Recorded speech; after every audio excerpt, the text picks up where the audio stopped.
అందరికీ నమస్కారం. సోదరులారా, ఈరోజు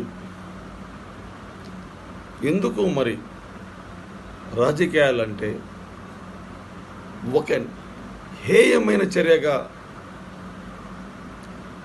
ఎంత జుగుప్సాకరంగా ఉన్నాయంటే చెప్పేదానికి వీలు లేకుండా పోయింది. ఈరోజు ఆంధ్రప్రదేశ్లో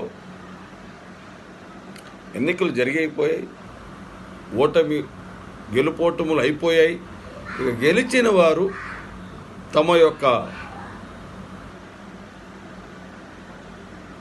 తమరు చెప్పిన పనులు చేపించి చూపించాలి.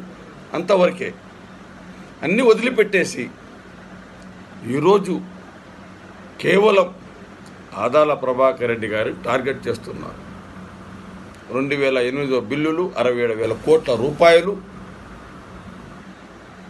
అంటే 2019 ఆదాల ప్రభాకర్ రెడ్డి గారు ఎంపీగా పనిచేశారు.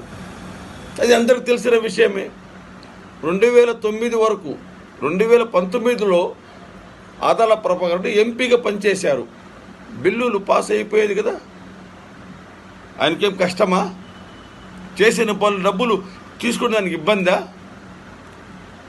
ఏదో ఒకటి వంకతో ఆదాల ప్రభాకర్ రెడ్డి గారి మీద బురద చల్లాలి, ఒక గుడ్డ కాల్చి వేసేయాలి. ప్రజలు ఒక ఆదాల ప్రభాకర్ రెడ్డి గారు అంటే ఒక చెడ్డ పేరు ఇవన్నీ జరిగే పనిలేనా?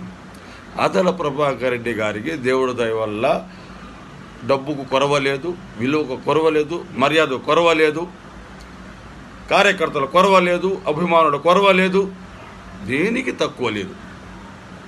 కొన్ని వేల మంది ఆదాల ప్రభాకర్ రెడ్డి గారి వల్ల మాజీ మంత్రి వర్యులు ఆదాల ప్రభాకర్ రెడ్డి లబ్ధి పొందున్నారు.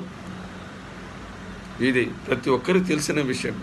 దయచేసి అనవసరంగా ఒక మంచి వ్యక్తిని, ఒక మహానేతను, నలుగురికి ఉపయోగపడే వ్యక్తిని కించపరిచి మాట్లాడవద్దని నేను ప్రతి ఒక్కరిని వేడుకుంటున్నాను. సోదరులారా, రాజకీయాల్లో గెలుపోవటం సహజం, పార్టీలు మారడం సహజం. ఎప్పుడు ఎవరెక్కడ ఉంటారో ఎవరికి తెలియదు. రాజకీయాల్లో వ్యక్తిగత దూషణలు వద్దని నేను ప్రతి ఒక్కరిని విన్నవించుకుంటున్నాను. దయచేసి వ్యక్తిగత దూషణలు మాజీ మంత్రి వర్యులు ఆదాల ప్రభాకర్ రెడ్డి గారి మీద చేయవద్దని నేను అందరినీ వేడుకుంటున్నాను, నమస్కరించి చెప్తున్నాను. దయచేసి మానండి. దయచేసి రాజకీయ విలువలను పాటించామని నేను అందరినీ వేడుకుంటున్నాను. జై హింద్, జై జగన్, జై ఆదాల.